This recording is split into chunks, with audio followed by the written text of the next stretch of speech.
Hey everybody, welcome back to Patriot to the Core podcast. I am Thad Forrester coming to you today from my mobile studio here on US Highway 231. I hope you find some value and inspiration from today's guest. Dan has become a good friend of ours. We actually never met until this past summer in July. And he came down and visited my parents and I, and so we had a great visit with him, and he's just been a huge supporter of the Mark Forster Foundation.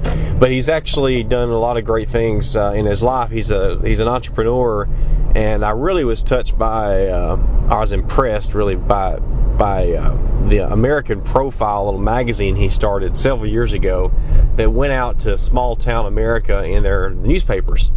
Now, unfortunately, I'm from a small town, but my newspaper, I don't remember it ever being in there. I don't think it was in there. But the circulation was huge, and so I guess based on the numbers, we were one of the few small towns papers that didn't have this magazine. So I think I wanted to highlight Dan, and he's just maybe a little known American patriot that I wanted to share with everybody. I had a great interview with him actually. I could see it behind him. We were doing it via Skype, and he's got all these animals. He's got a few rooms in his house with all these exotic animals that he's killed and all over the world. And there was a very awesome lion sitting right behind him that I saw the whole time while we were talking. So he's a very interesting guy. He stays physically fit, and so I hope you enjoy the show. I'm going to bring Dan on now. Well, Dan, great having you with me today. I appreciate you making the time to meet with me, and I think you've got some pretty inspiring stories and have been also just a great American. So I wanted you to share some of your experiences and some businesses you've started. And so, how you doing? I'm doing great, Thad. Thanks for inviting me. I'm pretty excited to do this with you. Good. So the purpose of the podcast is most of my guests are military, but not all, and I never meant for all of them to be, because really it's about people who serve and people who are patriots. They love the country and they're humanitarians, and so you're someone who definitely fits that description.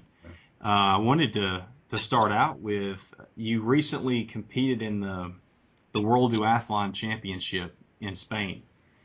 So let's just start there. I mean, can you just tell us what the crap was a duathlon and how did you prepare for that and all the good stuff about it? Oh yeah, you bet. Before anybody thinks that I'm some super athlete, I'm 56 years old, and I've competed in sports, all my life, from Little League all the way up through high school and college. And I played all the sports, but I don't know that I was ever stellar in any one. In college, I was fortunate enough to be on a rugby team that went to the national championships. But then, later in life, got married and the kids came, and still stayed active, played pickup basketball, this and that. And I got in my later 30s, into adventure racing. Do you know what adventure racing is? I don't. Adventure racing is where the sprints are sometimes 40 to 70 miles, and the expedition races are like 500 miles. And you pack a pack. Military guys love it. We compete against military teams all the time. You go into a state forest. Nothing is marked. You carry a compass, a topographical map, all your hydration and food, and whatever gear you need. And you basically trail run, mountain bike, climb, rappel, kayak, and you have to navigate the whole way to get to the finish line. No crowds, it's just a pure endurance race in a team format, 3 per team. And I really, really dug it. I dug the endurance angle of it. I really loved the camaraderie, 3 people working together in a team. You're making mistakes, and after 8 or 9 hours, your mind starts to go, and you're making mistakes, and you've got to pick up and help your teammate through it. Bad team chemistry, the teams fall apart. Good team chemistries, they go ahead. And anyway, I did that for a number of years, and then started doing triathlons. And but I always just did them competitively with myself and never trying to make the podium. Well, a couple years ago, a friend of mine said, I think you could make the national team in the duathlon. And I had no idea what in the world a duathlon was. Well, basically, it's the sister race of the triathlon. Instead of swim, bike, run, you run, bike, run. And some folks are saying that it's actually harder than a tri because it's all legs. You run, you bike, you run. Well, anyway, I went to St. Paul for the national championships, and believe it or not, I made the team in the long course, and then I went down to Florida for the nationals in the sprint. I placed 6th in the nation in my age group. Couldn't believe it. And I qualified to go to Spain for the nationals, and that's how I got there. So, can we call you an Olympian? I'm on Team USA. If I had been in the triathlon, the tri guys get to go to the Olympics, but the only people out of Team USA that make the Olympics are the select few. And, they're usually a lot younger. So I'm on the same team as the Olympians, Team USA, but I'm an age group guy. And so the select few that are like representing us right now in the triathlon, there's 4 or 5 of them. And if you look at all the age group athletes on the national team, it's about 200. Okay. I could carry their water. Well, I want to go back to this adventure racing. Yeah. Quickly. How did you find other guys to be on the team with you? And then what kind of places, I know you said parks and stuff like that, but where did you do these races at specifically? Yeah, they're all over the country, and usually in state forests where there are trails, but nothing is marked, so you have to use a topographical map. I actually got turned on to it. I was doing some kickboxing. I'm an active guy. I have way too many hobbies, but and there was one of the assistant trainers in there was talking about doing adventure racing, and she had just done Primal Quest. You might remember that was on TV a number of years ago. It was like one of the very first reality shows done, and she competed in it. She's from Ireland, and she gave me a video of that race. And so imagine in your mind's eye a team of 3 that have to navigate, let's say 70 miles to 500 miles in an expedition, no assistance. You're biking, you're carrying your bikes, you're climbing and rappelling. In your kit, you've got your hand rappellers. You come to a certain station that you have to navigate to, and there's a kayak waiting for you. You got to go, and then you got a portage, you got a trail run. You might have to climb, go through mud. You bushwhack. Your navigation is screwed up, and you realize you're 10 miles off the course. And you're physically absolutely exhausted because you're basically going. You have to hydrate and eat every hour. And when it's all over, there's nobody there. There's no crowds there. You might be lucky. There might be a cold cheeseburger on a grill somewhere. But it's just the satisfaction of that physical and mental and team effort to get through it. I couldn't do them today. I'm too old now. They're such a physical challenge. But it's as much mental as it is physical.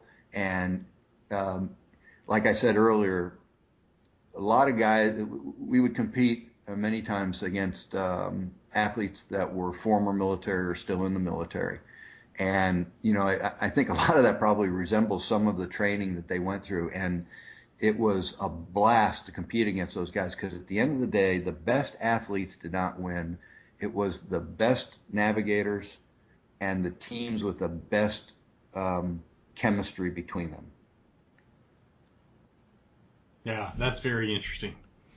So this was a weekend deal for you then, huh? Yeah. And I would do 2 or 3 of them a year for I don't know, 3 or 4 years, and then moved into the triathlons and then the duathlons. And at the end of my duathlon, at the end of my triathlon career, I guess I'd say 2 or 3 years ago, was when I actually came across the story of Mark Forster and ran my last series of triathlons in his honor, which I don't, you and your folks didn't know until I finished them that I had done that. Yeah, well, let's talk about your training. Like, how did you prepare for these World Championships in Spain and to even qualify to get there? What specifically did you do? And I know you said you're 56. You're obviously in pretty dang good shape. I've met you, and you stay fit. You just walked in sweating like crazy from taking a run tonight. So Right. I'd like to know what you do to stay fit. Yeah, well, I'm probably the worst role example because role model. I've never really done training regimes. I used to just use each race for the next race. Believe it or not, when I was in my prime, I would go out and swim 2 or 3 times, bike 2 or 3 times, run 2 or 3 times, and then I'd just go do the triathlons. But when I realized that by hook or crook, I had just made the nationals and now had a chance to race for the country, I realized this was a totally different deal. And, it really never hit me that I was on the U.S. national team. Slowly it started to creep into my mind, but I kept trying to downplay it. I just didn't see myself really at that level necessarily. But the competitiveness in me said, there's no way I wanted to go and not perform. And so I started basically really watching what I was eating. Most of the training actually is done in the kitchen. You really have to watch what your caloric intake is, when you eat, and then, of those calories, what's it made of? You don't want to be eating gummy bears all the time. You got to cut down on the carbs, a lot of protein.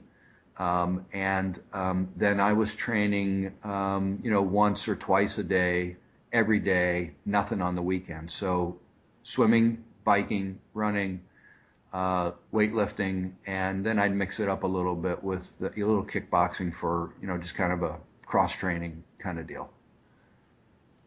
So what injuries or challenges did you face before ever getting to Spain, just preparing for it? Well, leading up to Spain, with all the different sports and rugby and everything, I've had 10 different orthopedic surgeries up until the age of, I guess, about 54.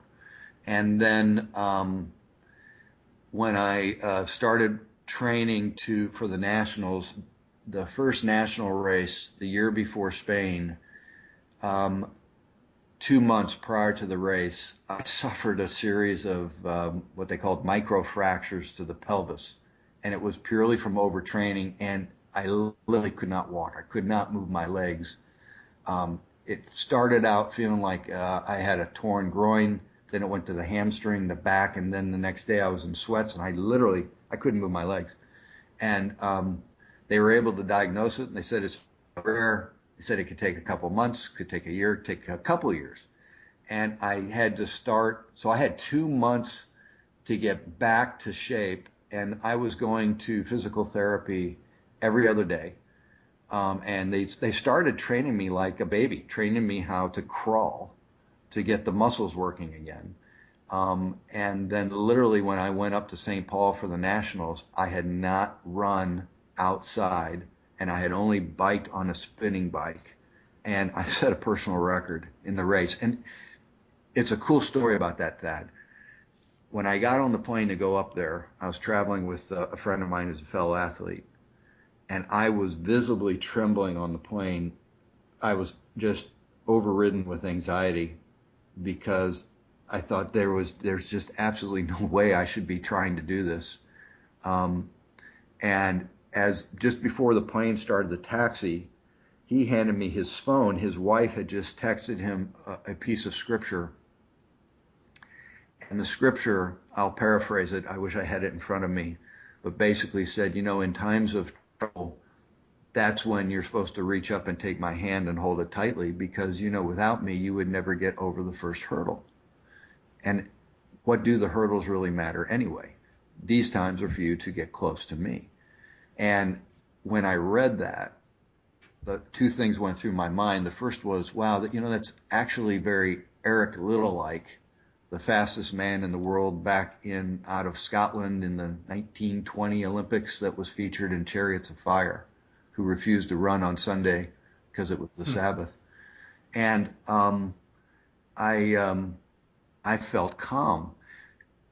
And I thought to myself, and I said, okay, Lord, that just really makes a lot of sense. I just need to let this anxiety go and use this situation to take your hand to follow you and your will. We landed and we got to the hotel, and my wife, a friend of mine sent me via Facebook the same scripture. She had taken a picture out of a different book.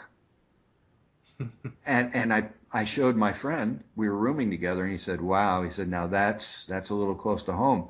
I called my wife and I sent her that scripture, and she said on the phone, she goes, that's very Eric Little-like. And at that point I chuckled, and here, the true story is that at that moment I said, you know what, I do not care how I'm going to do. I'm just going to have fun. I don't care. And we lined up, and I didn't have a care in the world. I got back in the back of the pack, and the gun went off, and I went, and I came across the finish line, and I had never felt better. I drank about a bottle of water. My buddy came up to me, and he said, hey, are you going to go check your time to see if you made the team? I said, nah, I'm not worried about it. He said, you got to be kidding me. Come on, let's go check your time. I said, really? No. I said, you know what? There's probably no chance, and it doesn't matter. I completed the race. That's a great deal. He finds me about 5 minutes later, and he said, dude, you're not going to believe it. You're on the team. So it's a pretty cool lesson. Yeah, that's great. You were able to finally just not care and to just enjoy it, and all your anxiety went away. Exactly. It was amazing. And, times like those just takes you we're all works in progress, right? So it's just another inch closer to getting it right. Yeah. Well, I'm curious now how that carried over to when you were in Spain, because I would like you to share, you had an injury. I think you got injured during the race or while you were there. Maybe talk about that, because I'm really curious how you overcame that and finished the race. Well, I milked that injury that I had just prior to the Nationals in St. Paul, and then went down to Florida for the sprint Nationals, where I felt like I had rehabbed completely, Thad, and I thought I was at about 95%, and I really competed well and placed sixth, and thought, okay, I've got this licked. And with the World Championships in June, I kept training, and almost a year to the day that injury happened, about 2 months before the World Championship, boom, it happened again. And I could still walk, but it just felt like I had blown up my hamstring, the back of my knee, hernia back. And I thought, oh my gosh. So I started all over again with all the rehab and the PT and everything, and went to the Worlds, basically not having run outside, not having biked. Same story again, with that scripture clutched in my hand. But there was one thing different about this race, other than, of course, it was the Worlds, which is a whole story in of itself. I mean, I finally got a taste of what very few of us ever get to taste, and that is of the Olympics. And my wife had shot a video, and it showed my face as the camera went by, and I saw it in my own face.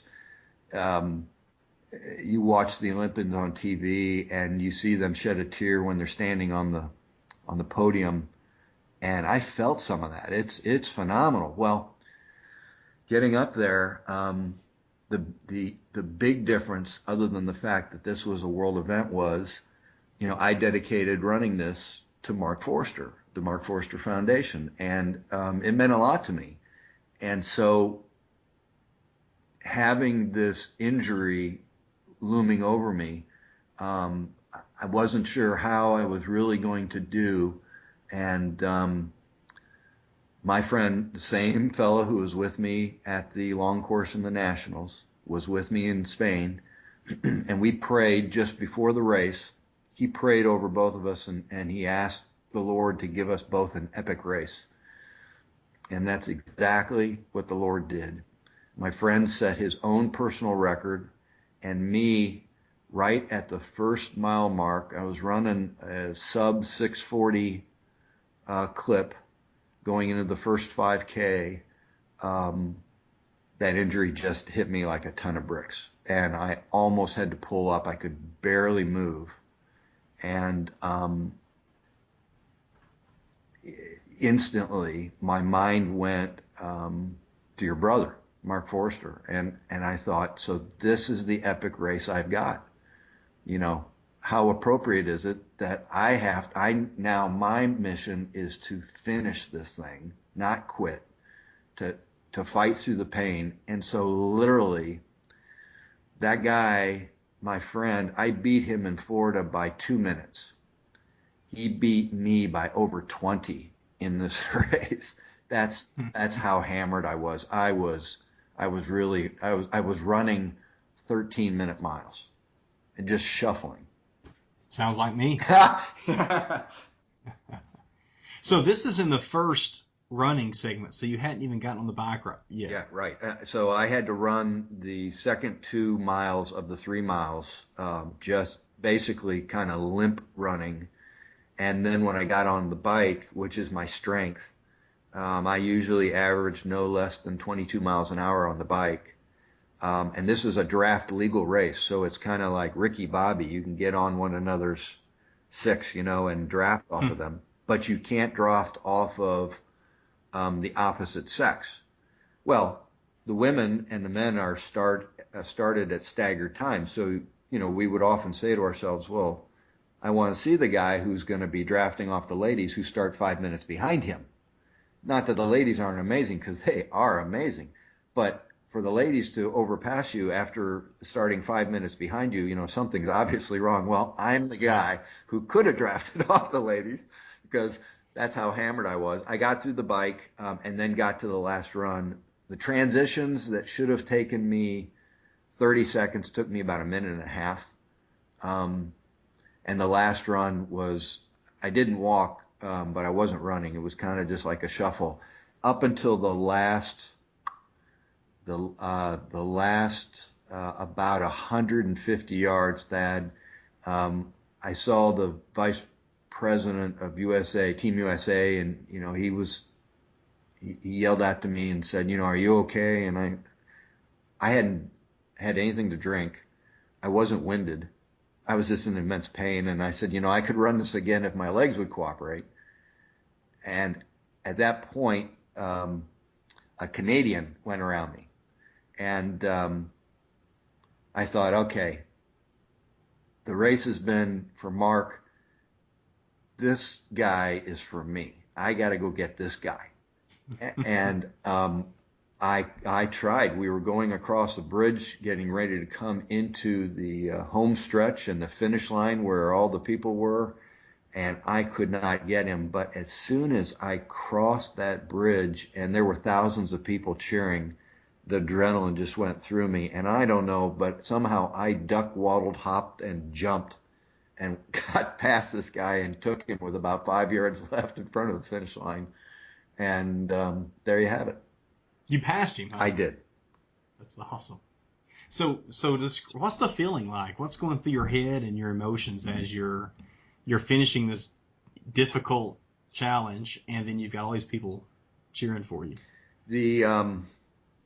And not to mention Mark as an inspiration as well. Well, yeah, I'll be honest with you. For the race and the cheering and everything, it was different probably for me maybe than others, because I was injured. I was not doing my best. It felt to me like it was Mark and me, and it was all about just gritting and finishing it out.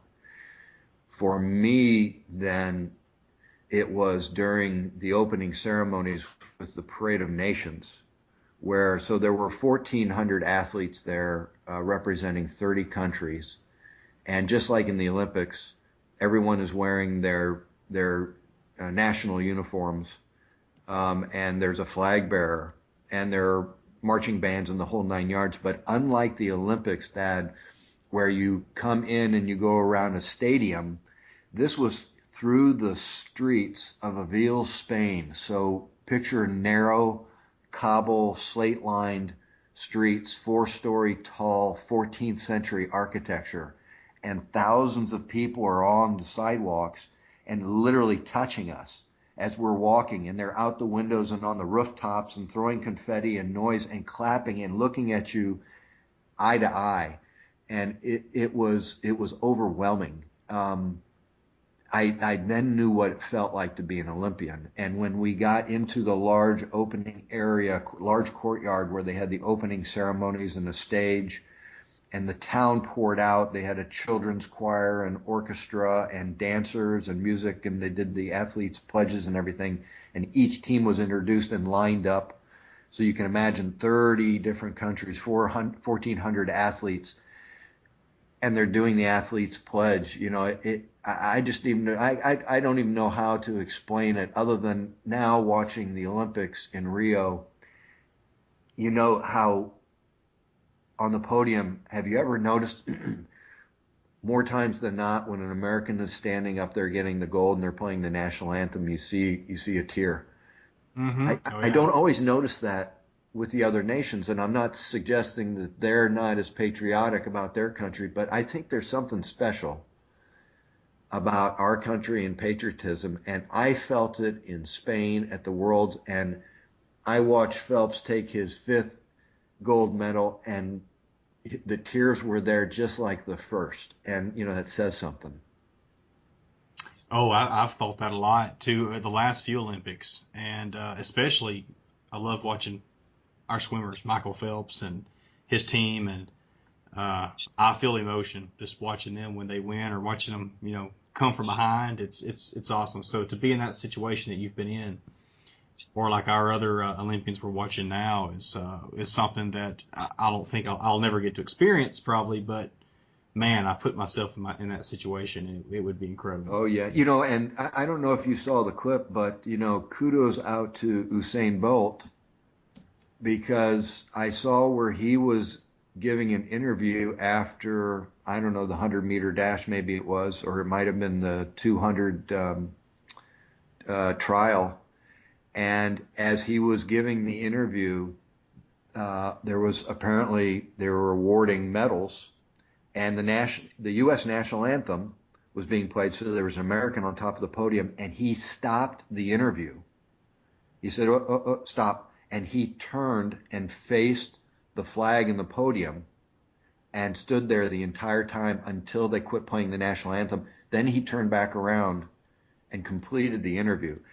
That was so impressive, because I don't know that he was doing it necessarily because it was the American anthem, but as an athlete, he was as respectful of other people's country as his own, and that really impressed me. Yeah, I didn't see that. That's good to know, though. Anything else? What's your next event? Well, the doc is saying, Dan, you're getting a little long in the tooth to keep doing these, guys, and with what I had with the injury in Spain, and some other problems, he and I have been talking about, I'd like to try to do one more. So what I'm trying to do right now, and that's why I was out running before we got together here on this interview, is I'd like to try to make the national team in the triathlon, and next year the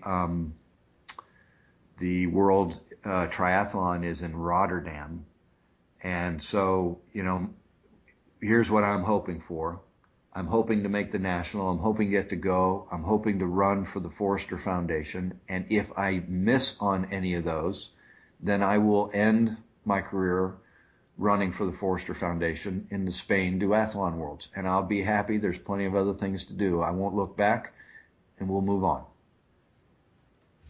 Excellent. Well, we've got your beautiful jersey framed in our in Mark's room, the one you presented us.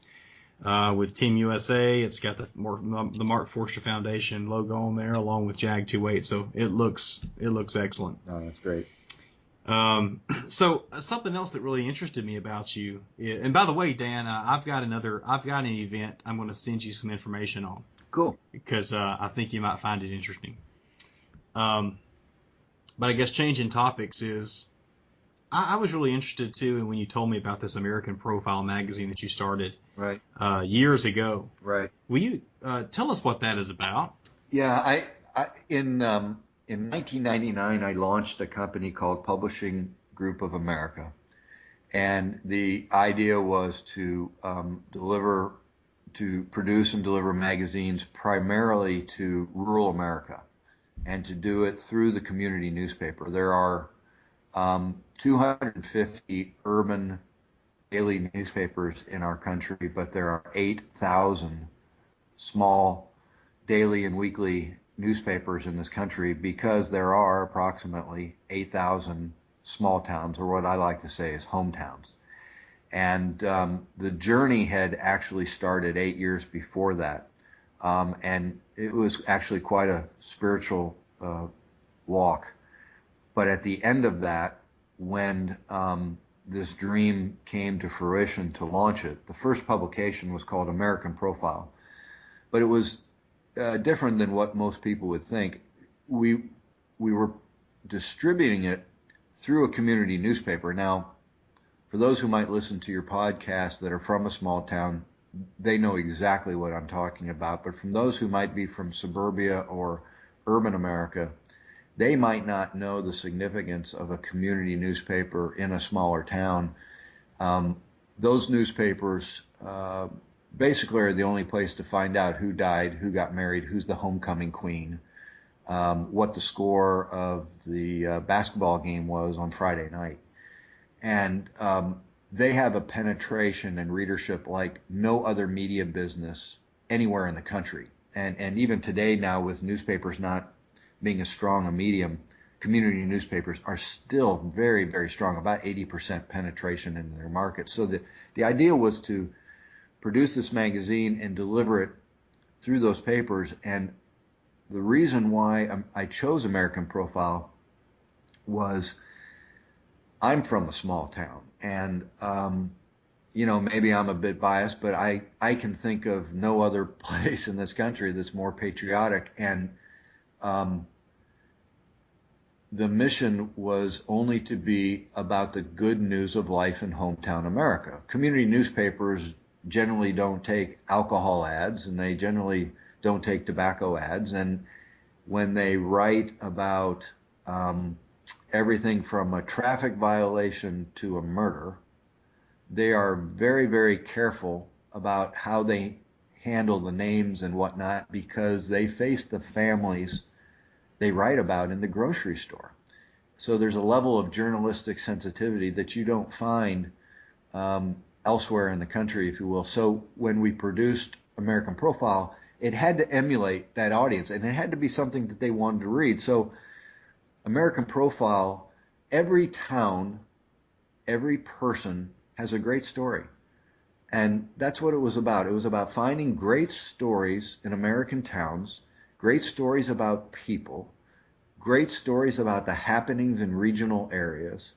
And one of the examples that I give often that was one of my favorites is, we would have a reoccurring feature, which was, a hometown hero.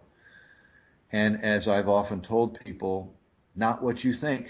It was not about the guy who rushed into a burning building and saved the child.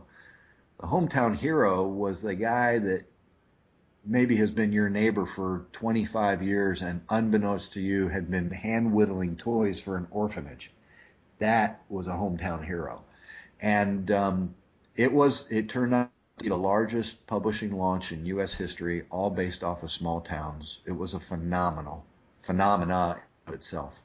And I even in my offices with the people who worked on it, that it was just magic around it. And a lot of those folks didn't always know why. I knew why.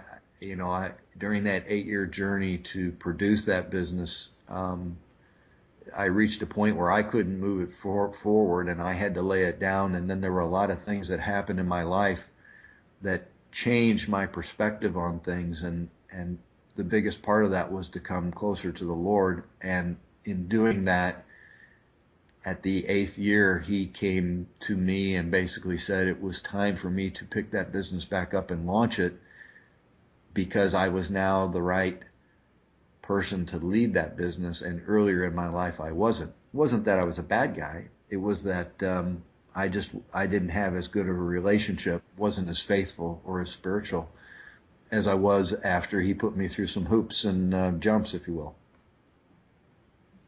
So how did you find these people and these stories? That's a great question, because a lot of people thought, wow, that's a Herculean thing. Even the distribution system, I mean, literally 8,000 community newspapers, and they all deliver on different days of the week. How do you distribute that kind of thing? Well, it was all part of the magic. Some of it proof that, I think the Lord did have his hand in it, because when we started it, I didn't have the answer to your question, Thad. But guess what?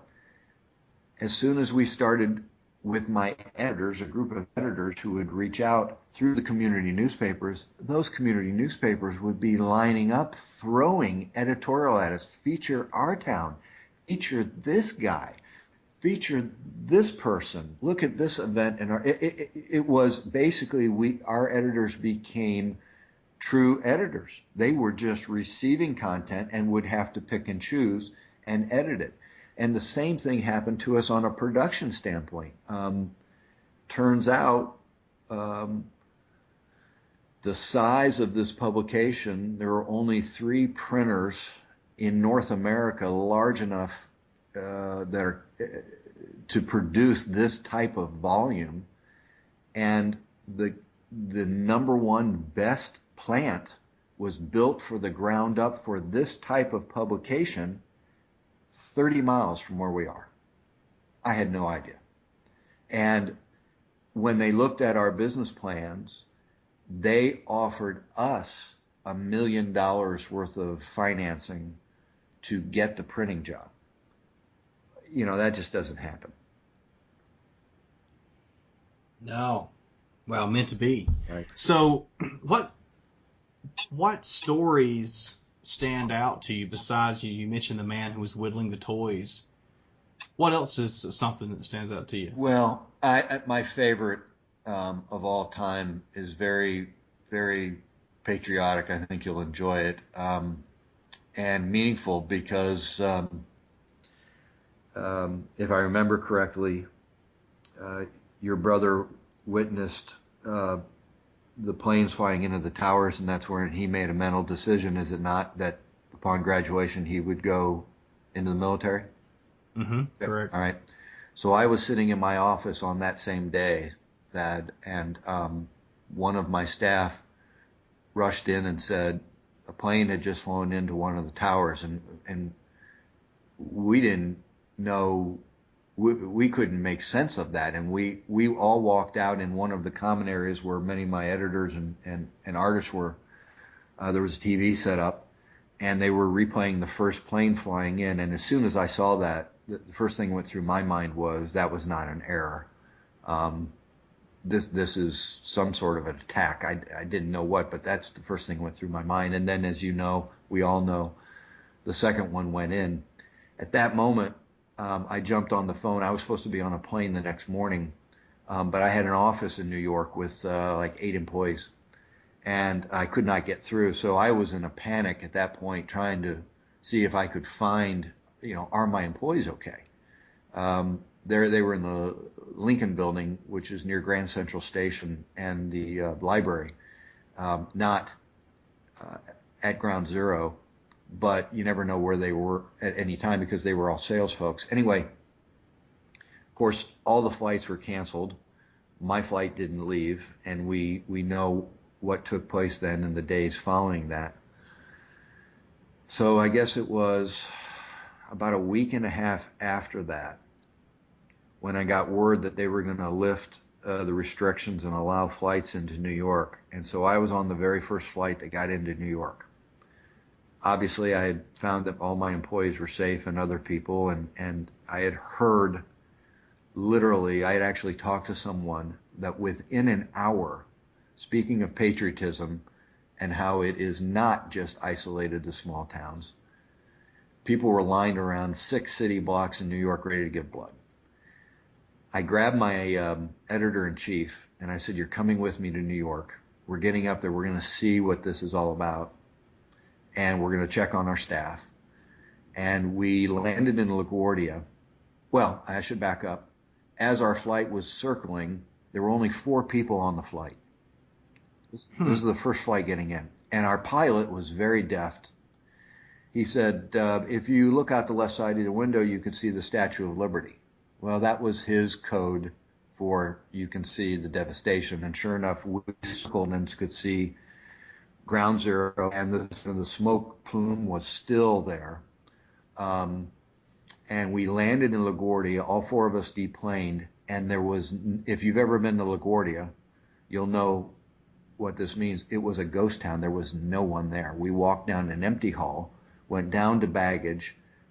Our 2 bags were the only bags on the carousel in LaGuardia, and then we stepped out and there was 1 car waiting. It was our car. And we got in the car and we went downtown, and I noticed 2 things immediately. The first was not a cab honked their horn. And we were there for a week and I never heard a cab honk their horn. They quit.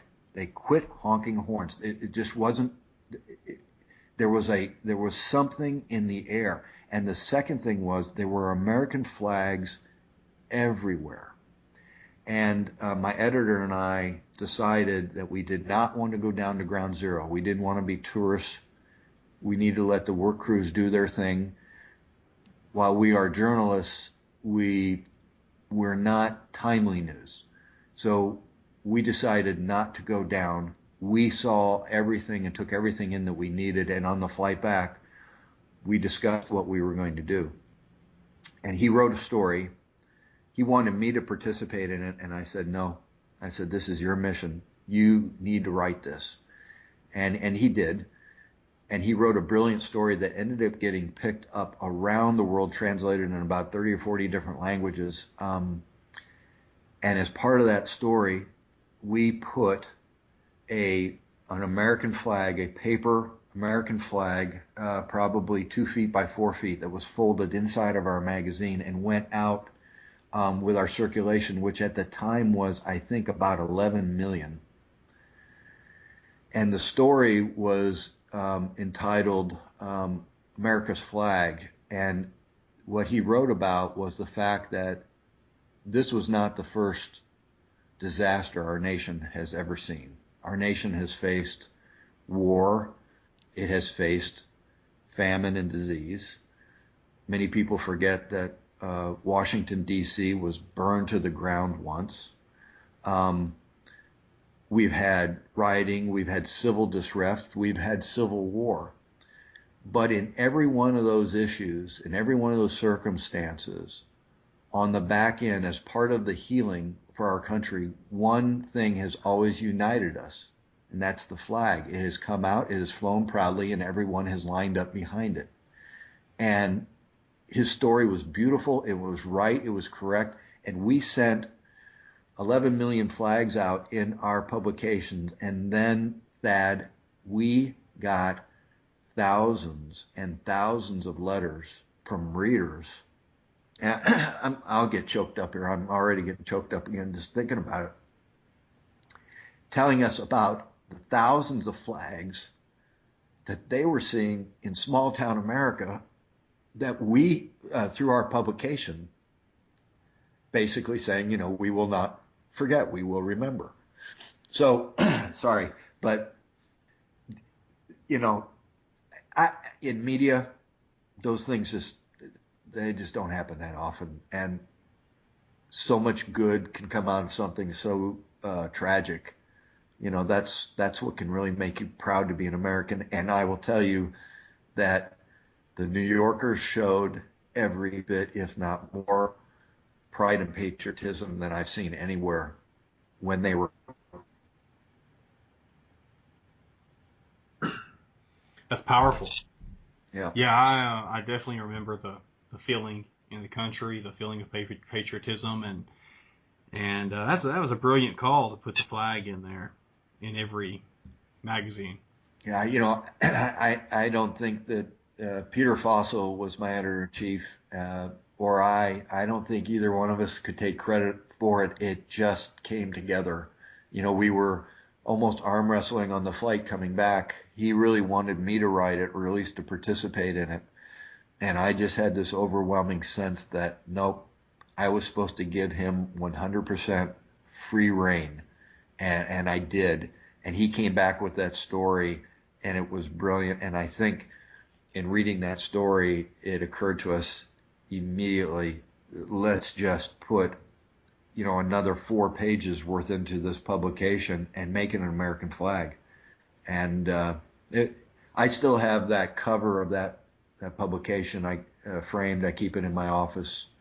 So that's probably the best story. Yeah. Anything else with the magazine or the people that were covered that you'd like to share? No, I think I probably leave it with that one because that's the topper for me. That's a good one. That's really is a good way to leave it.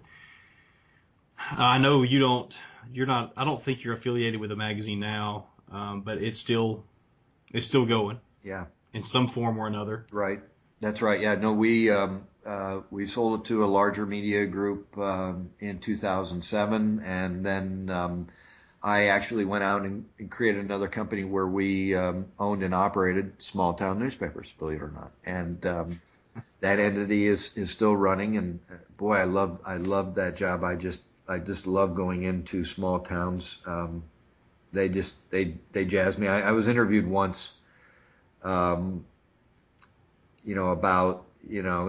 kind of heady, about the success and whatnot. And,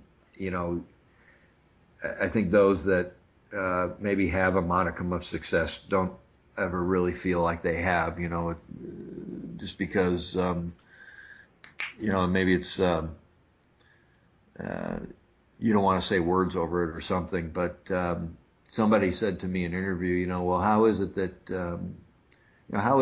you can, stay to this mission, that you have with, kind of a really clean business ethic with what you produce? And I said, well, that's easy. I'm from Noblesville, Indiana. And,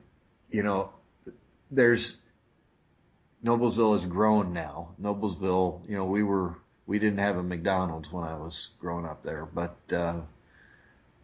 there are thousands and thousands of eyeballs of people in Noblesville looking over my shoulder every day, so I better not screw it up.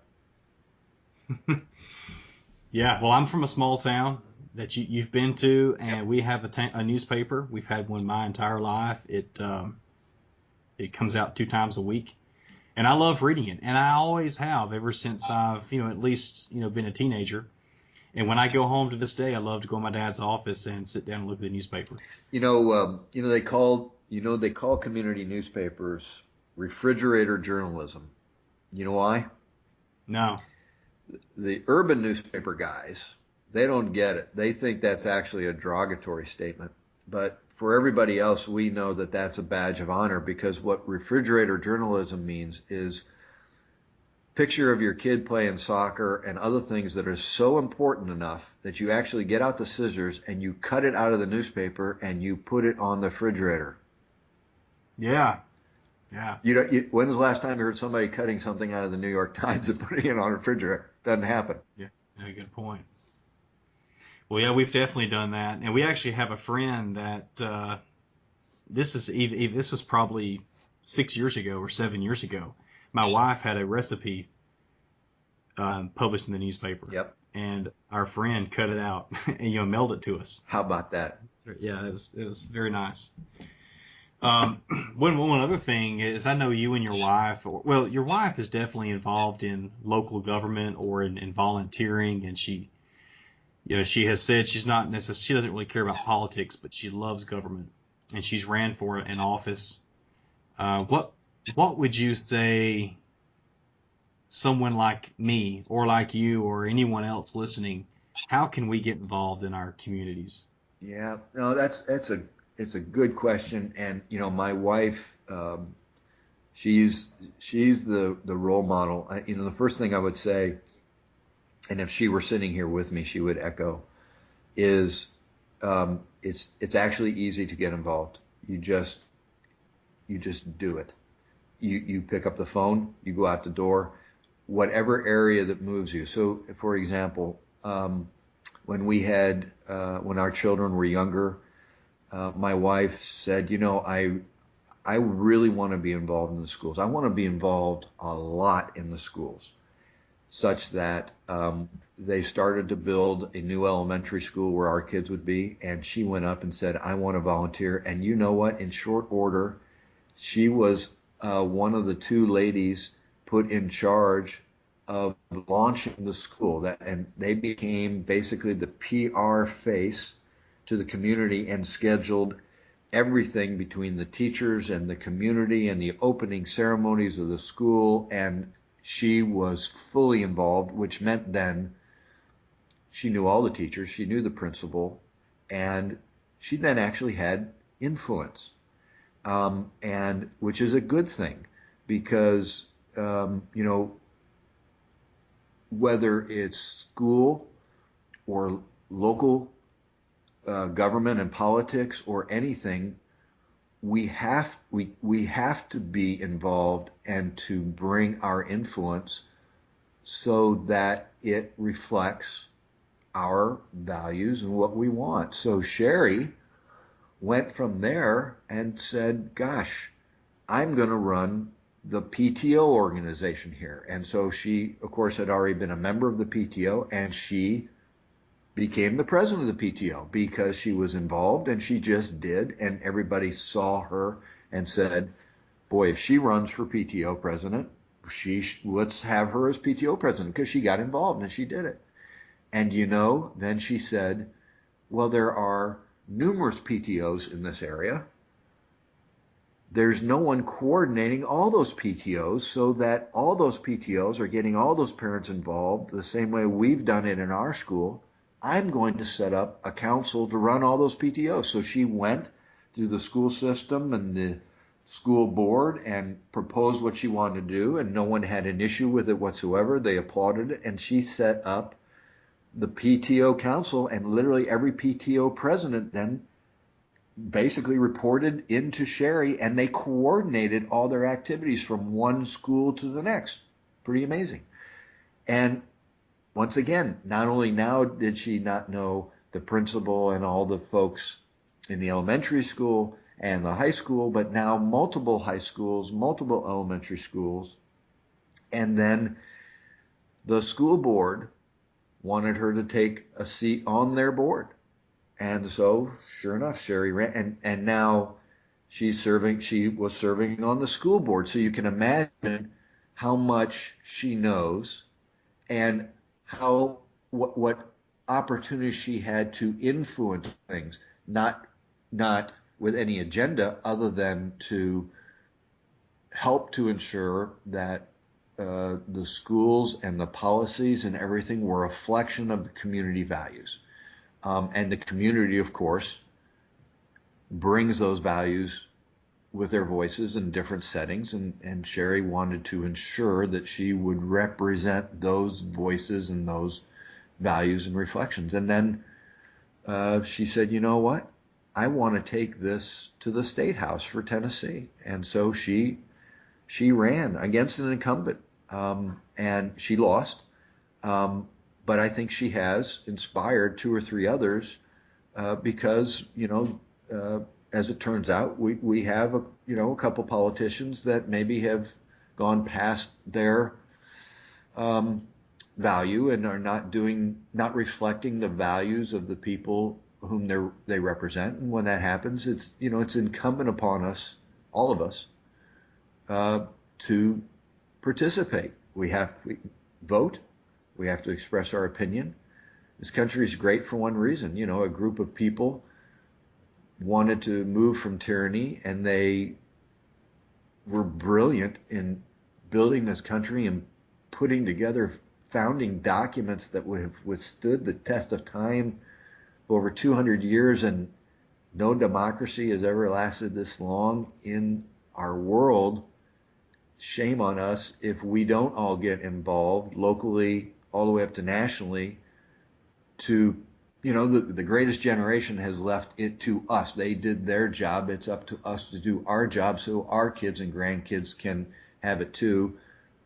And so that's a long-winded answer just to say nothing prevents any of us from getting involved. If you see something, don't be shy. Go get involved and represent your fellow, you know, citizens in whatever area you want to go to.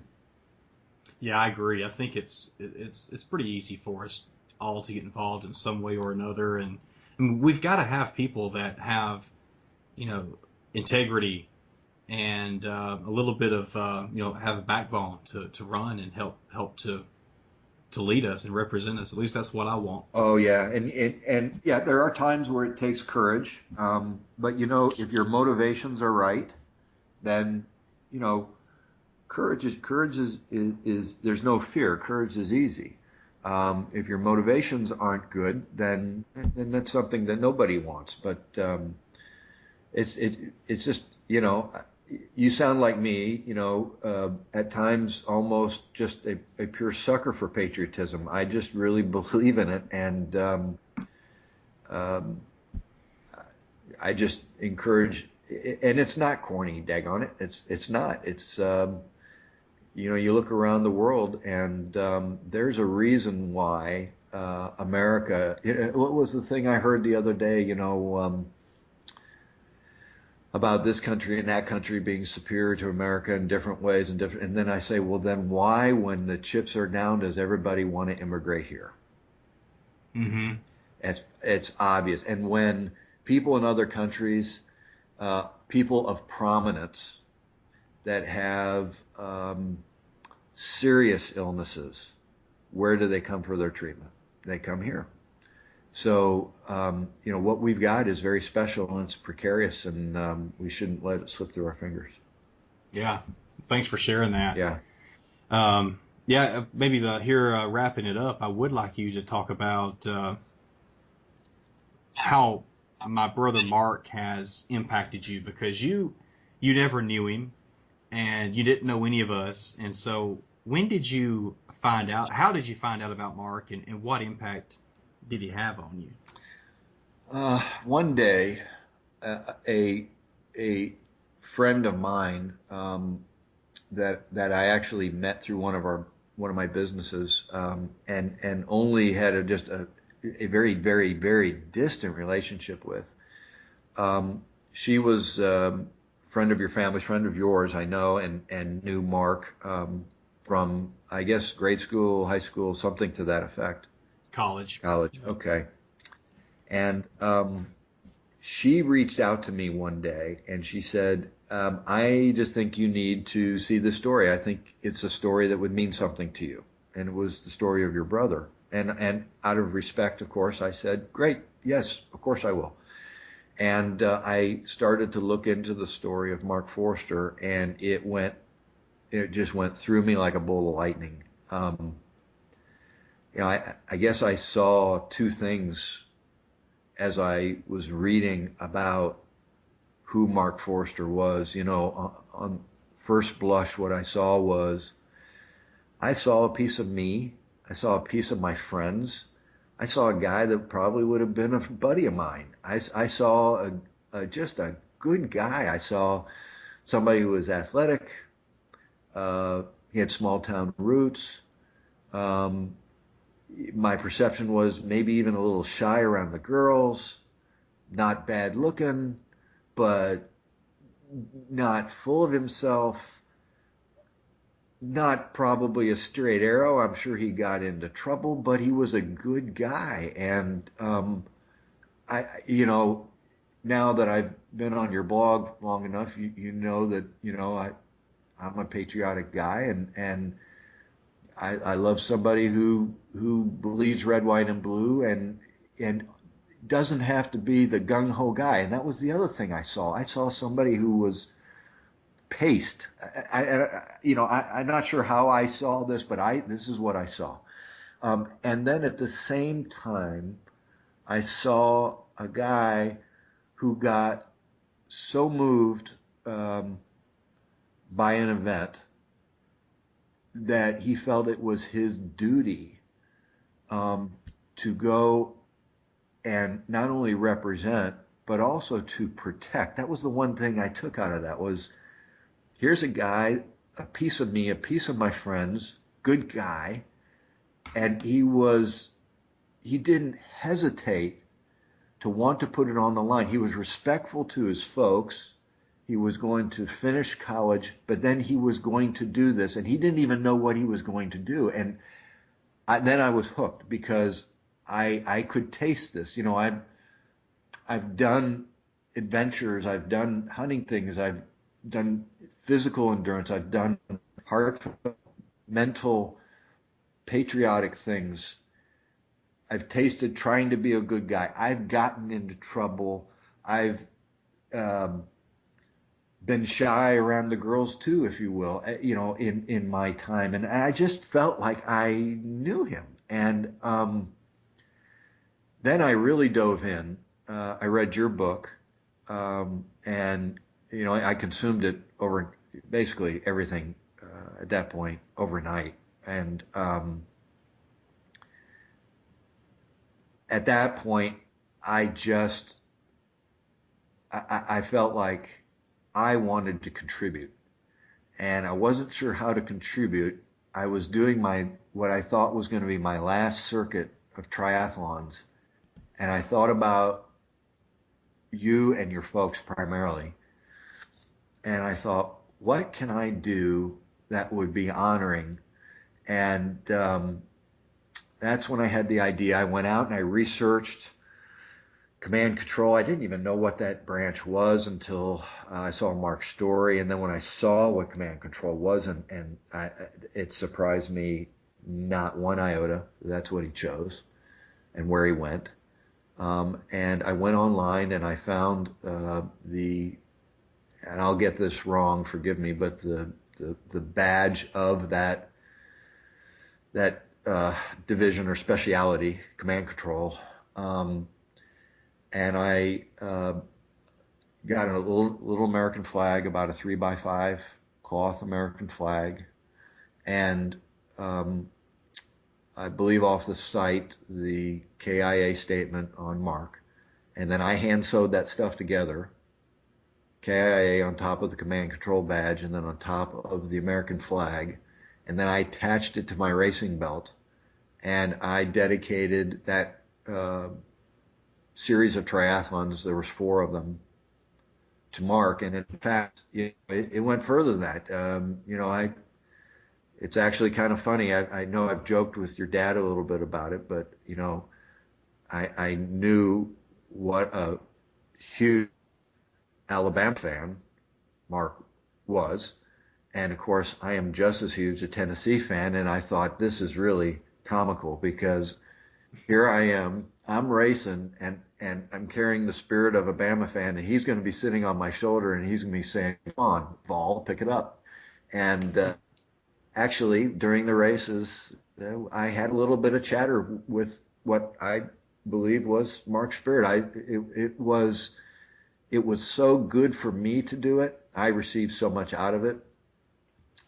And I believe he was watching and there with me and enjoying the struggle of it. And when I finished, then I took that race belt along with a donation to the foundation, and then wrote a handwritten letter to your folks, because they had no idea, and tried to explain to them not only what I did, but why I did it, and thought that I would then leave it at that. I didn't want to intrude into the family, and sent it. And it was terrific, because I got a very loving response back I got your folks sent me the KIA bracelet and a number of things and a framed picture of Mark that I cherish, and I have set up in. I have a hunting room that where I keep, basically it's my man cave, and that's where I have all my Mark Forster things. Then that was that until I qualified for the Worlds. When I raced the Nationals, I didn't even think to bring Mark into that. I did those, but then once I qualified and it started to sink in that I was going to go to the Worlds representing the USA, I knew I had that's when I reached out to your folks and said, gosh, I don't know if I could if they'd allow me to wear that old badge, or maybe I can put you as a sponsor on my jersey, but would you be willing to allow me to have the Mark Forster Foundation as my sponsor in the World Games? To which, of course, they said yes. And, I had the best sponsor on the Team USA jersey of anybody. And it was shared. A lot of the athletes asked me when I was wearing my kit what that was about. They saw on my my tri bag that I carried, I attached two of the badges that Mark seemed to prefer and like. Of course, one was his call sign, Jaguar 28. I attached that to my pack, as well as "Don't Tread on Me," as well as the decal that I had been sporting since the tries, racing in the honor of Mark Forster. Then when the race day came and I staged my bike, I had a shirt that you sent me that listed his KIA information, and hung that over my bike and took a picture of it. And I probably talked to, 30 or 40 different athletes because they wanted to know what that was about. And probably the best one of all that was standing in the line to go into the transition area. A woman from another country, I don't even remember what it was, but she did speak English. She asked me what it meant. And I told her briefly the story of Mark and why I was doing it, and she was visibly moved, and it was pretty cool. If only people could see what I see behind you right now with the lion and all these animals. Those are some other great stories that I look forward to hearing one day. But thank you for your time and for your service to so many people and for your patriotism. Well, happy to do it. Thank you, Thad. Thank you to your family and the gift your brother gave us all.